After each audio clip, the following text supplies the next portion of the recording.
మన అడవుల్లో ఉండే ప్రత్యేకమైన హనీ చాలా విలువైన, చాలా బాగుంటుంది అనేది అది నాకు మొన్నకి చెప్పే వరకు నాకు తెలియదు. మన అడవుల నుంచి ఇంత ప్రోడక్ట్స్ ఉంటాయి అనేది నాకు తెలియదు.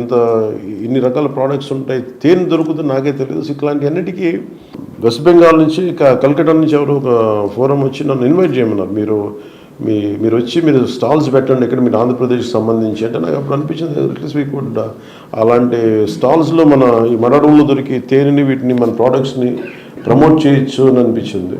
అలాగే ఇండిపెండెంట్ యూట్యూబర్స్ కూడా ఈ మడడవుల తాలూకు ప్రాశస్త్యం వీటన్నిటిని కూడా ఎక్కువ మందికి తెలియజేసి దీని తాలూకు ఆవశ్యకత అందరికీ తెలియజేయాలని నేను ఈ సందర్భంగా కోరుకుంటూ